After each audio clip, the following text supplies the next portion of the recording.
Hello students, आप सभी लोग कैसे हो बेटा। तो इस लेक्चर में हम चारों ऑर्डर के बीच में जो एक इंटरकनेक्टेडनेस है या एक प्रकार की रिलेटेडनेस है उसकी स्टडी करने वाले हैं। तो इससे जो पहला लेक्चर हमारा हुआ था उसमें मैंने आपको नेचर को जो चार ऑर्डर्स में डिवाइड किया है इस बारे में, और नेचर में जो हार्मनी का प्रोविज़न है ये तीन चार बातें हमने प्रीवियस लेक्चर में डिस्कस की थी। तो मैंने बताया था कि जो प्रकृति है, नेचर है, उसको चार ऑर्डर्स में डिवाइड किया हुआ है।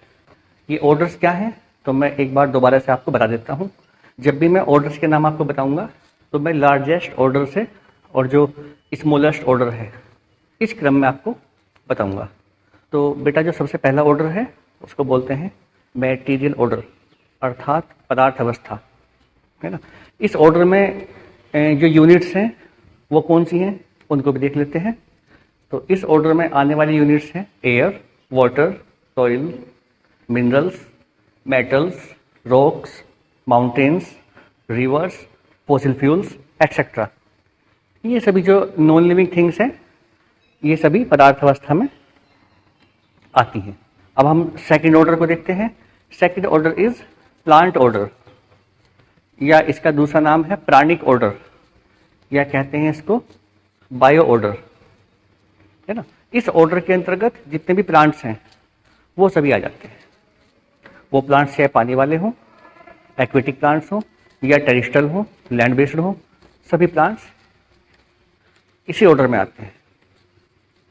तीसरा ऑर्डर जो है बेटा वो है एनिमल ऑर्डर, अर्थात जीव अवस्था, है ना। तो इस ऑर्डर के अंदर जितने भी एनिमल्स हैं या इंसेक्ट्स हैं या बर्ड्स हैं वो सभी इसी ऑर्डर में आ जाते हैं। फिर चाहे एनिमल्स वो एक्वेटिक हों, पानी में रहने वाले हों, या लैंड बेस्ड हों, या आर्बोरियल हों, है ना, जो पेड़ों पर रहते हैं। जितने भी सब एनिमल्स हैं छोटे बड़े इस ऑर्डर में आते हैं।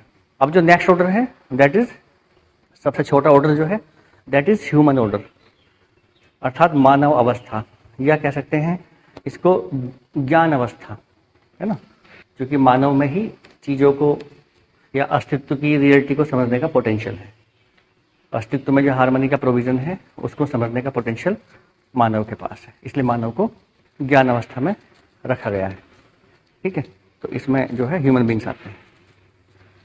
तो आज के लेक्चर में हम इन चारों ऑर्डर्स में क्या एक प्रकार से कनेक्शन है, क्या एक प्रकार से इंटरकनेक्टेडनेस है, उसकी स्टडी करने वाले हैं।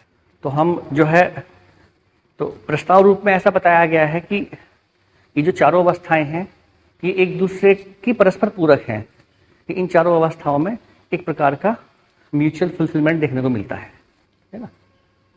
चारों अवस्थाएं एक दूसरे से कनेक्टेड है, चारों अवस्थाएं एक दूसरे के एग्जिस्टेंस को बनाए रखने में सहयोगी हैं, और चारों अवस्थाएं एक साइक्लिक प्रोसेस के द्वारा जुड़ी हुई हैं। ठीक है, एक दूसरे को एनरिच करने में भी लगी हुई हैं। तो इस प्रकार से एक म्यूचुअल फुलफिलमेंट देखने को मिलता है।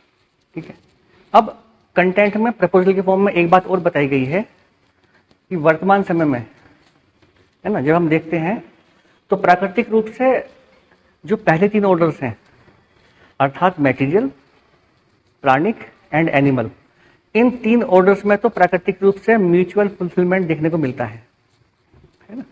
ये जो तीनों ऑर्डर्स हैं एक दूसरे को एनरिच करने में लगे हुए हैं। ठीक है, एक दूसरे के साथ रिलेटेड है, एक दूसरे के साथ कनेक्टेड है, और एक दूसरे को एनरिच करने में लगे हुए हैं। लेकिन जो फोर्थ ऑर्डर है ह्यूमन ऑर्डर, है ना, जब ह्यूमन ऑर्डर को देखते हैं तो मानव इन ऑर्डर से कनेक्टेड तो है, जो कि अपने अस्तित्व के लिए मानव इन सभी ऑर्डर से जो भी वैल्यूएबल रिसोर्सेज हैं वो ले ही रहा है। तो इसलिए मानव इनके साथ कनेक्टेड तो है, इनसे जुड़ा हुआ है, इन पर डिपेंड है ना। लेकिन मानव म्यूचुअल फुलफिलमेंट के आधार पर इन सभी ऑर्डर्स के साथ उसका जीना नहीं हो पा रहा, है ना। क्योंकि जो व्यक्ति ना समझ है, व्यक्ति के अंदर सही समझ सही भाव नहीं है ना, तो ऐसा मानव जो है कभी भी प्रकृति के साथ या प्लांट्स के साथ, है ना, या एनिमल्स के साथ या पदार्थ अवस्था के साथ, ऐसा व्यक्ति कभी भी म्यूचुअल फुलफिलमेंट के आधार पर वो इन सभी के साथ नहीं जी पाएगा, या उसका जीना इन सभी के साथ म्यूचुअल फुलफिलमेंट के आधार पर नहीं हो पाता। क्योंकि संबंध पूर्वक जीने के लिए सही समझ का होना आवश्यक है। लेकिन अगर मानव समझदार हो, मानव जिम्मेदार हो, मानव के सेल्फ में प्रकृति की हर एक इकाई के साथ संबंध का भाव हो, तभी ऐसा मानव ही बाकी 3 ऑर्डर के साथ भी म्यूचुअल फुलफिलमेंट के आधार पर जी सकता है या उसका जीना हो पाएगा। तो जब भी मैं म्यूचुअल फुलफिलमेंट शब्द को यूज करता हूं तो मैं उसमें 3 बातें कहना चाह रहा हूं। उसमें 3 बातें आती हैं। पहली बात क्या है कि जो ये प्रकृति के ऑर्डर्स हैं, है ना, इनमें एक प्रकार की रिलेटेडनेस है, एक प्रकार की इंटरकनेक्टेडनेस है। एक तो ये बात आई है, एक दूसरे से जुड़े हुए हैं, है ना, एक तो ये बात है। दूसरी बात है ये जो प्रकृति के ऑर्डर्स हैं इनके ये एक साइक्लिक प्रोसेस के द्वारा भी एक दूसरे से जुड़े हुए हैं। और जो तीसरी बात है वो है कि जो प्रकृति की अवस्थाएं हैं, जो ऑर्डर्स हैं या इन पर पाए जाने वाली यूनिट्स हैं, वो एक दूसरे को एनरिच करने में लगी हुई हैं। तो जब ये 3 चीज हमें देखने को मिलती है तो उसको हम बोलते हैं म्यूचुअल फुलफिलमेंट। कहने का मतलब एक प्रकार की रिलेटेडनेस, एक प्रकार की साइक्लिक प्रोसेस का हिस्सा होना, है ना, या साइक्लिक प्रोसेस के आधार पर जुड़े रहना, और एक प्रकार का म्यूचुअल एनरिचमेंट जब हमें देखने को मिलता है तो इसी को हम कलेक्टिवली बोलते हैं म्यूचुअल फुलफिलमेंट, है ना। तो ये है। अब हम आगे बढ़ते हैं। अब हम चारों ऑर्डर की इंटरकनेक्टेडनेस को अनफोल्डिंग करते हैं और इसको डीपली समझते हैं। तो सबसे पहले हम दो ऑर्डर्स को, हम किन्हीं 2 ऑर्डर को एक बार में लेंगे और उन दोनों के बीच में क्या एक इंटरकनेक्टेडनेस है, क्या लेन देन हो रहा है दोनों के बीच में, और उस लेन देन में कहीं कोई पोल्यूशन का स्कोप हमें दिखता है, कहीं डिसहार्मनी का स्कोप दिखता है या नहीं दिखता है, वो सब बातें स्टडी करेंगे। तो एक बार में हम किन्हीं 2 ऑर्डर को लेंगे, ठीक है। तो सबसे पहले हम लेते हैं मैटेरियल एंड प्राणिक ऑर्डर को। तो अब ध्यान से देखिए, प्लांट्स पदार्थ अवस्था पर किस प्रकार से डिपेंड है ना। प्लांट्स नीड एयर, यस और no. Plants need water, yes और no. Plants need soil, yes और no. Plants need sunlight, yes और नो। बताइए। तो पता चलता है प्लांट्स को इन सभी चीज़ों की आवश्यकता पड़ती है अपने एग्जिस्टेंस को बनाए रखने के लिए। तो प्लांट्स जो हैं वो पदार्थ अवस्था से एयर भी ले रहे हैं, पानी भी ले रहे हैं, और मिट्टी में तो वो प्लांट की है, रूटेड है ही, है ना। ये है। तो जैसे प्लांट्स को ऑक्सीजन चाहिए, है ना, during respiration plants need oxygen. तो ऑक्सीजन कहाँ से आएगी? पदार्थ अवस्था से। During photosynthesis plants need CO2, तो वो CO2 कहाँ से आएगी? पदार्थ अवस्था से, है ना। अपनी ग्रोथ के लिए प्लांट्स को न्यूट्रिएंट्स चाहिए, तो न्यूट्रिएंट्स कहाँ प्रेजेंट हैं? मिट्टी के अंदर, है ना। तो मिट्टी क्या है? पदार्थ अवस्था। अपने एग्जिस्टेंस को बनाए रखने के लिए प्लांट्स को पानी चाहिए, है ना। तो पानी कहाँ से ले रहे हैं प्लांट्स? पदार्थ अवस्था से। तो इस प्रकार से प्लांट्स जो है पदार्थ अवस्था पर डिपेंड है। अब प्लांट्स क्या दे रहे हैं पदार्थ अवस्था को, वो समझ लो। तो प्लांट्स की बॉडी में जो भी बायोलॉजिकल प्रोसेस हो रही है, जो भी फिजियोलॉजिकल प्रोसेस हो रही है या बायोकेमिकल रिएक्शंस हो रही हैं प्लांट बॉडी में, और उन प्रोसेसेस या उन रिएक्शंस के दौरान जो भी प्रोडक्ट या आउटकम हमें देखने को मिलता है, वो सब वापस कहाँ जा रहा है? वो सब वापस जा रहा है पदार्थ अवस्था में। जैसे during photosynthesis plants release oxygen. अब ये ऑक्सीजन कहाँ जाएगी? तो पता चलता है this oxygen is going into पदार्थ अवस्था, अर्थात material order. During respiration plants release CO2। अब ये CO2 कहाँ जा रही है? तो CO2 जा रही है पदार्थ अवस्था के अंदर। ड्यूरिंग ट्रांसपिरेशन अर्थात वाष्पोत्सर्जन के दौरान plants release water in the form of water vapours from their aerial parts. तो जो प्लांट्स की पत्तियां हैं, ब्रांचेज हैं, है ना, उनसे प्लांट्स जो हैं वाटर वेपर्स रिलीज करते हैं। और जिस प्रक्रिया में प्लांट्स ऐसा करते हैं उस प्रक्रिया को, उस प्रोसेस को बोलते हैं ट्रांसपिरेशन अर्थात वाष्पोत्सर्जन, है ना। तो ट्रांसपिरेशन की प्रोसेस में जो वाटर वेपर्स रिलीज हो रही हैं वो कहाँ जा रही है? तो पता चलता है कि वो जा रही है पदार्थ अवस्था के अंदर, ठीक है। इसके अलावा और देखो, जब भी प्लांट बॉडी डिकम्पोज होगी, प्लांट की पत्ती डिकम्पोज होगी या प्लांट पे जो फ्रूट्स लग रहे हैं वो डिकम्पोज होंगे, है ना, तो उनके डिकम्पोजिशन के दौरान जो भी गैसेस निकलती हैं, चाहे वो CO2 की फॉर्म में हो या मीथेन की फॉर्म में हो या वाटर वेपर्स की फॉर्म में हो, वो सब कहाँ जा रही हैं? वो सब जा रही है पदार्थ अवस्था के अंदर। प्लांट की पत्ती जब डिकम्पोज होती है, मिट्टी में गिरती है और डिकम्पोज होती है, बैक्टीरिया उसको डिकम्पोज करते हैं, तो वो डिकम्पोजिशन के बाद प्लांट की पत्ती जो है न्यूट्रिएंट्स में, खनिज तत्वों में बदल जाती है। तो न्यूट्रिएंट्स कहाँ चले गए? वो पदार्थ अवस्था के अंदर, है ना। अब बताओ, इस लेन देन में कहीं आपको कोई वेस्ट, कहीं कोई पोल्यूशन, कहीं कोई डिसहार्मोनी दिखाई पड़ी? कहीं स्कोप है डिसहार्मोनी का? तो पता चलता है कोई भी डिसहार्मोनी हमें दिखाई नहीं पड़ती है। ठीक है, अब हम जो है मटेरियल और एनिमल्स ऑर्डर को देखते हैं। तो जिस प्रकार से प्लांट्स डिपेंड हैं पदार्थ अवस्था पर, उस प्रकार से एनिमल्स भी डिपेंड हैं। एनिमल्स ऑल्सो नीड ऑक्सीजन, है ना, animals also need water, animals also need soil, animals also need sunlight. तो वो भी अपने अस्तित्व को बनाए रखने के लिए इन सब चीज़ों पर निर्भर हैं। और ये सभी चीज़ें कहाँ से मिल रही हैं? भाई ऑक्सीजन है, पानी है ना, मिट्टी है, ये सब क्या है? ये सब पदार्थ अवस्था है। ठीक है, अब एनिमल्स की तरफ से देखते हैं। तो जैसे मान लिया एनिमल्स रेस्पिरेशन कर रहे हैं और during respiration they release CO2। CO2 means carbon dioxide. तो वो कहाँ जा रही है? तो पता चलता है कि CO2 जा रही है पदार्थ अवस्था में। मेरी बात समझ रहे हैं? ये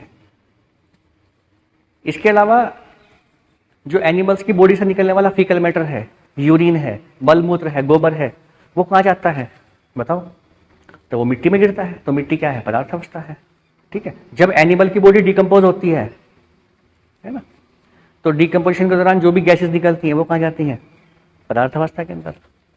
और डिकम्पोजिशन के दौरान जो एनिमल्स की बॉडी है वो मिनरल्स में, न्यूट्रिएंट्स में कन्वर्ट हो जाती है। तो न्यूट्रिएंट्स कहाँ रहते हैं? वो कहाँ पहुँच जाते हैं? मिट्टी के अंदर। मेरी बात समझ रहे हैं?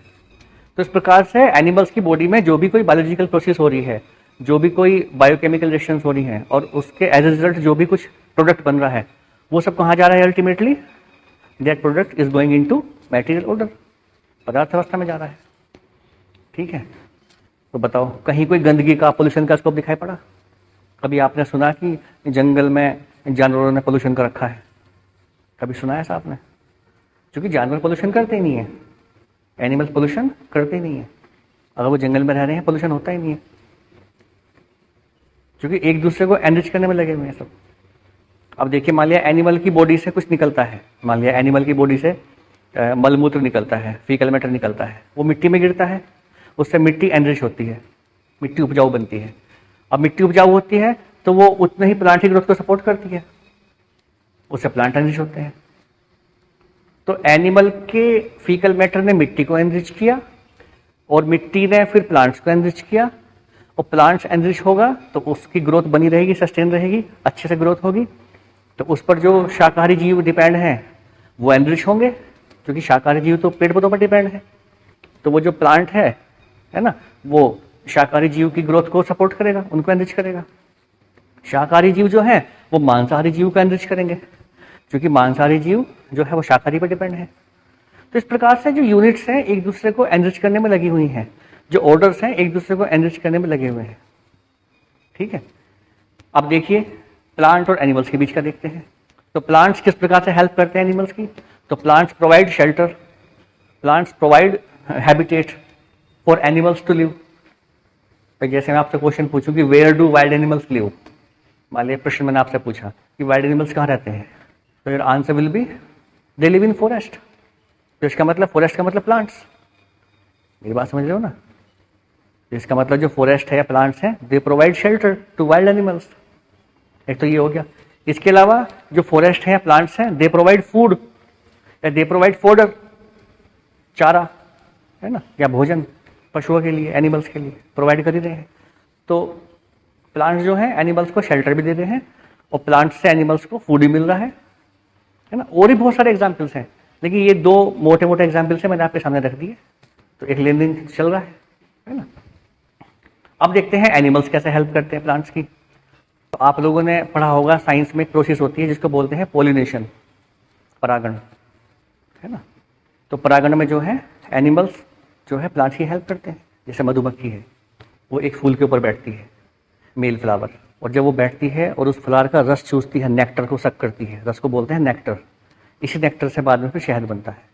तो ऐसा करने में जो मेल फ्लावर में मेल रिप्रोडक्टिव पार्ट है, वहाँ पर पोलन ग्रेन्स पाए जाते हैं। वो पोलन ग्रेन्स मधुमक्खी के परों में चिपक जाते हैं।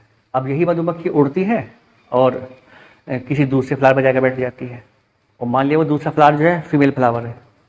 तो जैसी मधुमक्खी वहाँ बैठेगी तो जो उसके पैरों में वो पोलन ग्रेन्स चिपके हुए थे, परागकण चिपके हुए थे, वो फीमेल फ्लावर के ऊपर उन्हें वहाँ वो ड्रॉप हो जाते हैं बाय डिफ़ॉल्ट, क्योंकि फीमेल फ्लावर का जो पार्ट है फीमेल वाला, उस पर कुछ चिपचिपा पदार्थ होता है ना, स्टिकी सब्सटेंस होता है, वहाँ वो चिपक जाते हैं। इसी प्रोसेस को क्या बोलते हैं, this is what we say pollination, कि transfer of pollen grains from one flower to another. तो मधुमक्खी उसमें हेल्प करती है। मधुमक्खी के अलावा भंवरा है, जो फूलों के ऊपर भंवरे घूमते हैं, ये भी हेल्प करते हैं। इसके अलावा इस प्रोसेस में बैट्स हैं, चमगादड़, वो भी हेल्प करती हैं। बर्ड्स हैं, चिड़िया, वो भी हेल्प करती हैं। एलिफेंट भी हेल्प करता है। और इनके अलावा अगर, चलो ये तो एनिमल्स की बात होगी, एयर भी और वाटर भी है ना, ये भी एजेंट हैं। तो ये सब एजेंट हैं जो पोलिनेशन में हेल्प करते हैं। बात समझ रहे हैं, है ना। तो अगर पोलिनेशन होगा तो उसके बाद फर्टिलाइजेशन होगा, फर्टिलाइजेशन के बाद जो है फ्रूट फॉर्मेशन होगा, फ्रूट्स बनेंगे तो अंदर बीज बनेंगे, और बेटा बीज बनेंगे तो उस पेड़ के वंश को आगे बढ़ाने के लिए एक हमें सूत्र मिल गया, माध्यम मिल गया। फिर वो बीज मिट्टी में गिरेंगे, है ना, और अनुकूल परिस्थितियों में वो जर्मिनेट करेंगे, फिर उससे नया पेड़ बनेगा। तो देखो, एक दूसरे के अस्तित्व को बनाए रखने में वो सब सहयोग कर रहे हैं। हालांकि उन्हें इस बात का पता नहीं है कि उनके ऐसा करने से हार्मनी बनी हुई है। इस बात को समझने का पोटेंशियल भी क्या किसके पास है, मानव के पास है। इसलिए मानव को हमने ज्ञान अवस्था में रखा। इसके अलावा कुछ प्लांट्स ऐसे हैं कि जब एनिमल्स उन प्लांट्स के फल को खाते हैं, जैसे बरगद है ना, तो जब उसके फल को कोई चिड़िया खाती है, ठीक है, तो जो बरगद का बीज होता है वो छोटा होता है। तो वो जो बीज जब चिड़िया के पेट में जाता है, उसकी एलिमेंट्री कैनाल में बीज जाता है, तो वहाँ एक पर्टिकुलर तापमान पर और बहुत सारे एक डाइजेस्टिव जूस एंजाइम्स प्रेजेंट होते हैं, उन सब की प्रेजेंस में उस बीज के ऊपर जो एक सीड कोट होता है, सीड कवरिंग होती है, वो मुलायम पड़ जाती है और रप्चर हो जाती है, फट जाती है। ठीक है, ये चिड़िया के पेट में सब काम हो रहा है। फिर चिड़िया जो है फीकल मैटर के द्वारा उस बीज को धरती पर गिरा देती है ना। चिड़िया की जो फीकल मैटर है, बीट है, वो मिट्टी में गिरती है। तो मिट्टी में अब जो बीज गिरा, अब उसके ऊपर सीड कोट नहीं है। अब ऐसा बीज है ना, ऐसा बीज ही मिट्टी में जर्मिनेट करके और बरगद के नए प्लांट को जन्म देता है। ध्यान रखना, अगर आप बरगद के बीज को सामान्यतः आप जर्मिनेट करोगे मिट्टी में डाल के, तो उससे बरगद का नया पेड़ नहीं बनेगा। तो इस प्रकार से एनिमल्स भी जो है प्लांट्स के एग्जिस्टेंस को बनाए रखने में सहयोग कर रहे हैं। अब बताओ, इसके अलावा मैंने ये बताया था कि एनिमल्स की बॉडी से जो भी फीकल मैटर निकलता है, मलमूत्र निकलता है ना, वो मिट्टी में गिरता है, उससे मिट्टी एनरिच होती है। मिट्टी एनरिच होती है तो प्लांट की ग्रोथ को सपोर्ट करती है, उससे प्लांट एनरिच होते हैं।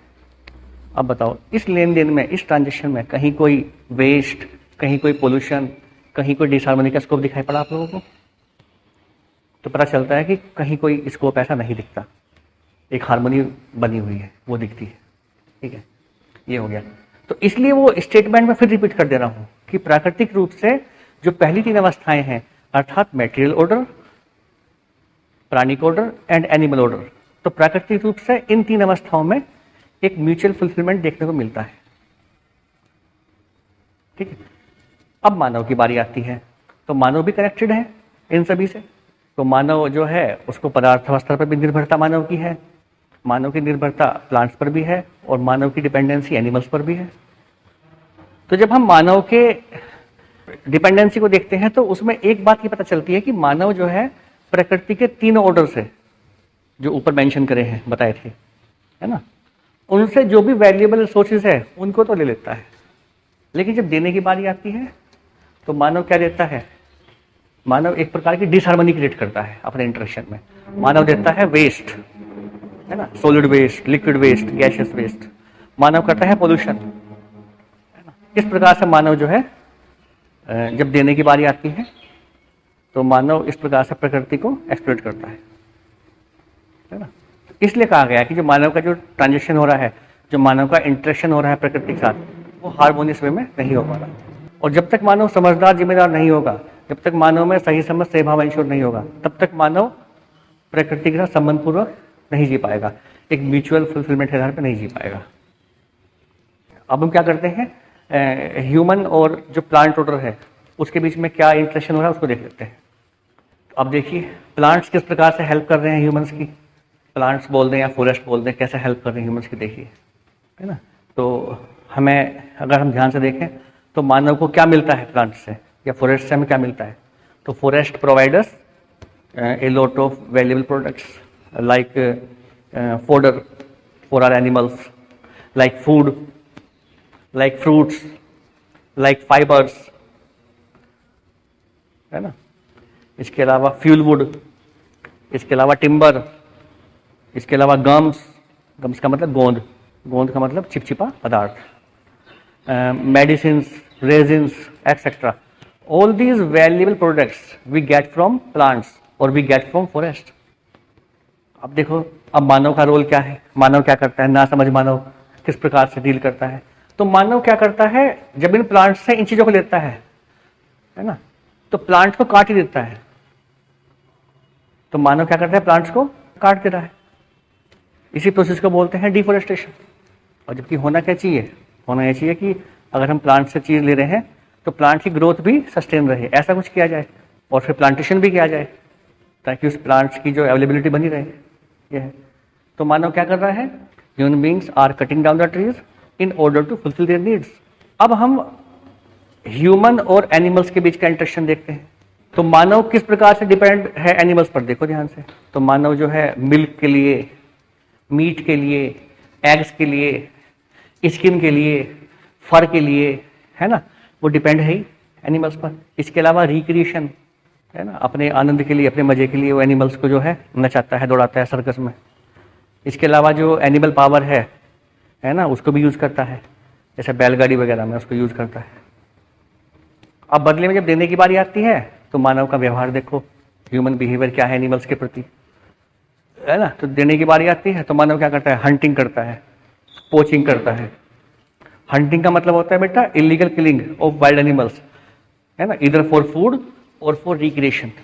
तो या तो भोजन के लिए जानवर को मार दिया हमने, या फिर अपने अपने मजे के लिए, अपने, है ना, आनंद के लिए मार दिया। तो इसको बोलते हैं हंटिंग। दूसरा है मानव पोचिंग करता है। पोचिंग का मतलब होता है तस्करी करना, स्मगलिंग करना। तो वाइल्ड एनिमल्स को जो है या उनके बॉडी पार्ट्स को स्मगलिंग की जाती है और मार्केट में बड़े ऊंचे दामों में बॉडी पार्ट्स उनके बेचे जाते हैं। क्योंकि जानवरों के बॉडी पार्ट्स जो हैं उनसे मेडिसिन बनती हैं, उनसे आभूषण बनते हैं, ऑर्नामेंट्स बनते हैं। जैसे हाथी दांत आपने सुना होगा, तो हाथी दांत से क्या बनते हैं, ऑर्नामेंट्स बनते हैं, आभूषण बनते हैं। कुछ एनिमल्स के स्किन से, है ना, बैग बनते हैं। कुछ एनिमल्स से, गोल ब्लैडर से, है ना, दवाइयाँ बनती हैं, मेडिसिन बनती हैं। तो इन्हीं वजह से जो जानवर को मारकर जो है उसको बेच देते हैं मार्केट में ऊंचे दामों में, ठीक है। और इसी को कहा पोचिंग, अर्थात तस्करी करना। तो ये मानव का रवैया है ना। कुल मिलाकर देखने में लगता है कि मानव शोषण ही कर रहा है एनिमल्स का भी। तो इसलिए मानव चूंकि नासमझ है, मानव में सही समझ सही भाव नहीं है, इसलिए जो मानव है वो चाहे वो प्लांट ऑर्डर हो चाहे एनिमल ऑर्डर हो, उनके साथ म्यूचुअल फुलफिलमेंट के आधार पर उसका जीना नहीं हो पा रहा, ठीक है। अब आगे देखते हैं बेटा। अब हम ह्यूमन और जो मेटेरियल ऑर्डर है उसके बीच का इंटरेक्शन देखते हैं। तो मानव भी पदार्थ अवस्था से, है ना, जो भी अच्छी अच्छी चीज़ें हैं वो ले रहा है ना। तो humans depend on air, humans depend on water, humans depend on soil and many more non living things. Humans depend on fossil fuels. तो हम उन्हें ले रहे हैं प्रकृति से। जब देने की बारी आती है तो हम क्या देते हैं प्रकृति को, या पदार्थ अवस्था में हम क्या रिलीज कर रहे हैं वापस, जरा बताओ, जांचो इस चीज को। तो we are giving waste, like solid waste, liquid waste, gaseous waste. We are giving pollution, है ना, हम प्रदूषण दे रहे हैं, एयर पोल्यूशन, वाटर पोल्यूशन, है ना, सॉइल पोल्यूशन, है ना, रेडिएशन पोल्यूशन, कह सकते हैं रेडियो एक्टिव पोल्यूशन, है ना, थर्मल पोल्यूशन। अब सवाल उठता है कि मानव को होना कैसा चाहिए, है ना। तो अगर हम नेचुरल एक्सेप्टेंस के बेस पर देखें तो मानव का जीना जो है वो सभी इकाइयों के साथ या सभी ऑर्डर्स के साथ संबंधपूर्वक होना चाहिए।